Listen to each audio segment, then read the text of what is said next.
We engage in moral reasoning to explain ourselves to others, to convince others that we are a good person. So we're always able to reach the conclusion that we want to reach.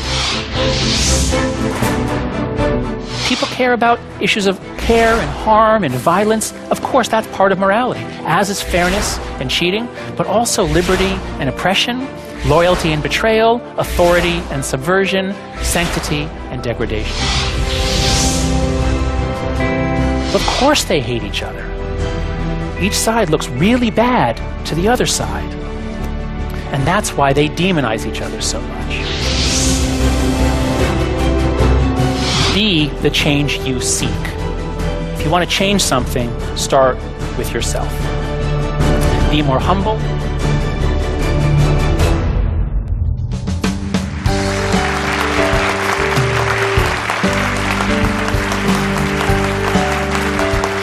감사합니다.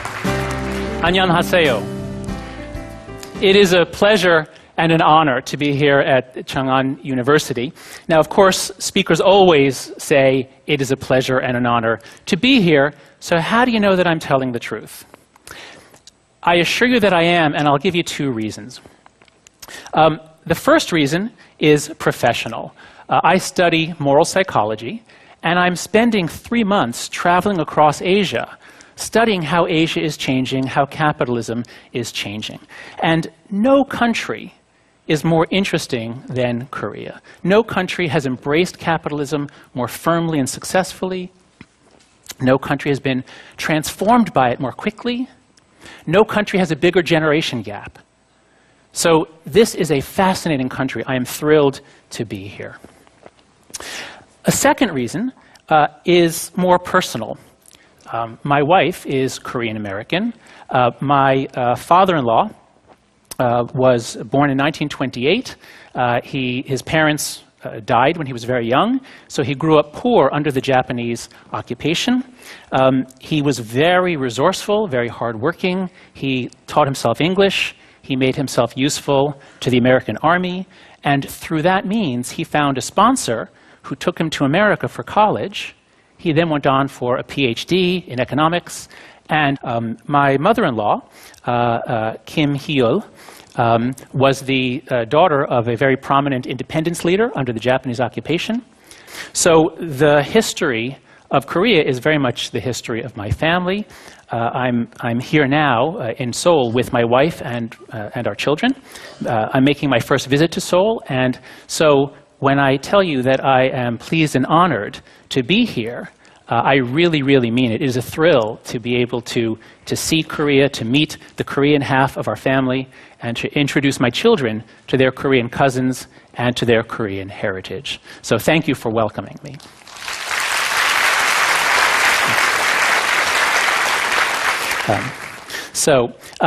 The theme of my two talks, I'm giving two talks. The theme is that moral psychology is absolutely essential for understanding social problems, for understanding the problems that affect democratic societies, and how to make them better. In the first talk, I'm going to focus on moral psychology, my main field of study. I'll give you an overview of how it works, and I'll apply it to the problem of political polarization. Then, in the next talk, I'll take the same perspective of moral psychology and apply it to matters of economics and business and really capitalism in the most general sense.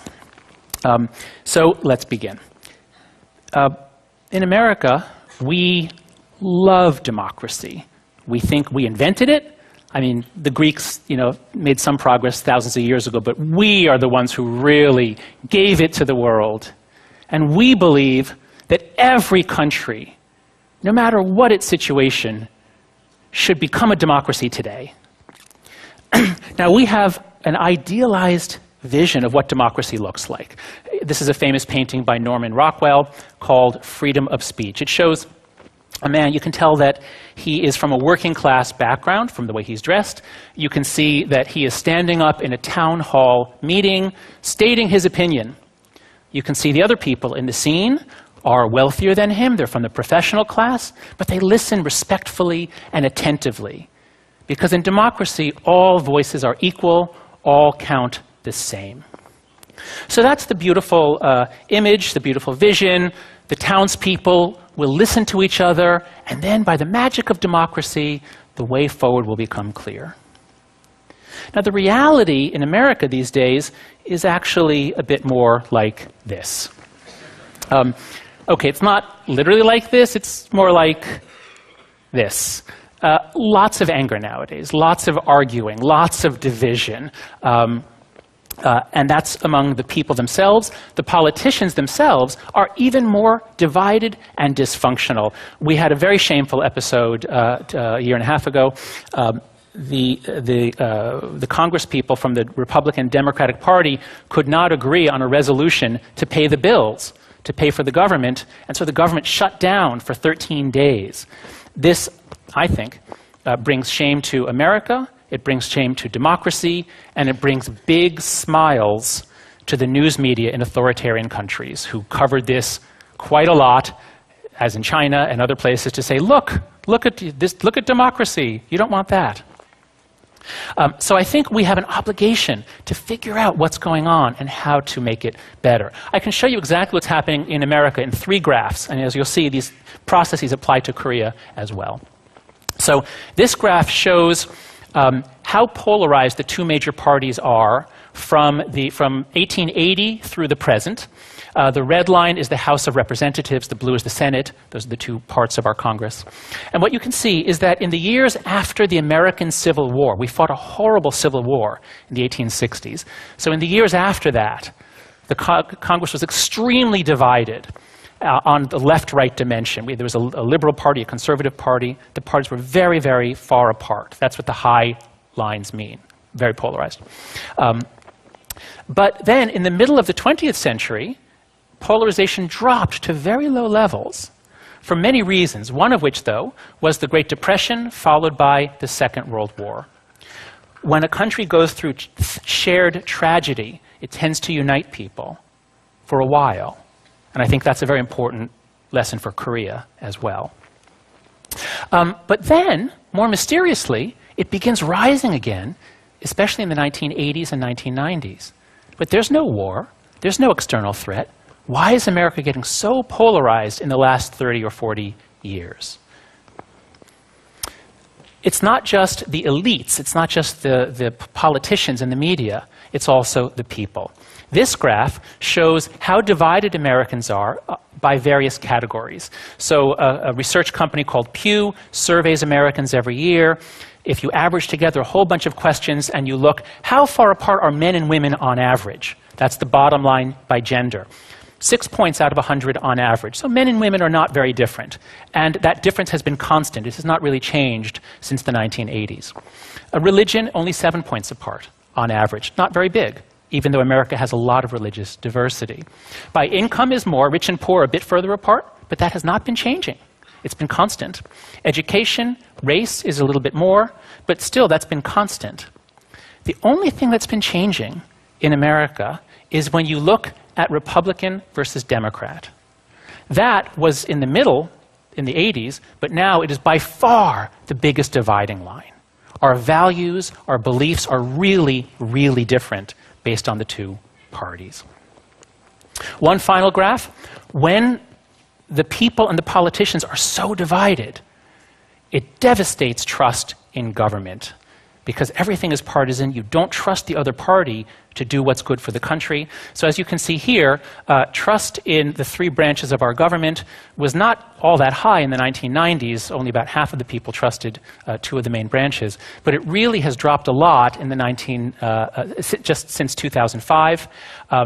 7% of Americans trust the US Congress or think it's doing the right thing or generally tries to do the right thing. These are horrible statistics for a democracy. I was curious when I arrived here, I was curious to find out, are these things happening in Korea? And I found that, in fact, they are. This is a very interesting working paper by a professor at Korea University, Professor Lee. And Professor Lee has studied many of the same statistics for Korea. And here is the abstract of his paper. He says, like Like other young and emerging democracies in East Asia, South Korean democracy has been hampered by various social divisions, such as regional cleavages, generational gaps, and ideological polarization. In recent years, rising party polarization has been the most serious hindrance for South Korean democracy. So our problem is your problem. He illustrates it with this very interesting graph. So this shows the average, if you array the political parties based on where they are on a left-right dimension, based on their policy positions. When we go back to 2000 and look at Korean politics, we see that all the major parties were fairly close together. They were not spread out far on the left-right axis. Now, I can't keep your parties straight because they seem to change every time I turn around, but what you see in the next, 4 years later, in 2004, you see they have really spread out. And then in 2008, a snapshot of where they are is about the same degree of polarization. And then in 2012, it gets even a little bit wider. So your parties are also spreading out. When you have that degree of polarization, you tend to really dislike the other people, and basic human decency disappears. And you can get these, I don't know whether to call them wonderful or terrible spectacles. I mean, it's great fun to watch on YouTube, well, you've all seen this. Polarization then leads to distrust, and in Korea as well. The best measures of trust come from a public relations firm called Edelman. They administer this survey every year, and here's a summary of their findings focusing on Asia. When they look at what percentage of people report trust in government, business, and media, what they find is that China actually reports extremely high levels of trust. Now, with China, you can't be sure how people are thinking about answering a question, but even if we assume, I think we can assume that the Chinese right now, from what I've seen, I was just in China for a month, they seem very confident in their government and very optimistic about business and Chinese business. So they are very pleased with the way things are going, and that shows up in these trust numbers. Hong Kong, Japan, and especially Korea, South Korea, show very low levels of trust. Korea has one of the lowest levels of trust in the world, at least of the countries surveyed. Only 33% report trust in the government and 36% in business. I think this is a disaster for democracy. It makes it hard to make good policies. I think the politicians in all parties should see this as a national emergency, because South Koreans really, really don't trust their government, as newspaper headlines tell us. And of course, this is especially severe after the Seawall ferry tragedy. Business is doing as badly in Korea as is government. This graph shows how people around the world trust, how much trust they have in business. The red line is for people in the dozens of countries surveyed. So overall, global trust in business hovers around 52%. It dipped in 2012, but then it actually went up to actually a fairly high, historically high level, 56% by 2013. Korea used to be just a few points below that in terms of trust in Korean business. But I don't know what happened around 2011 and 2012.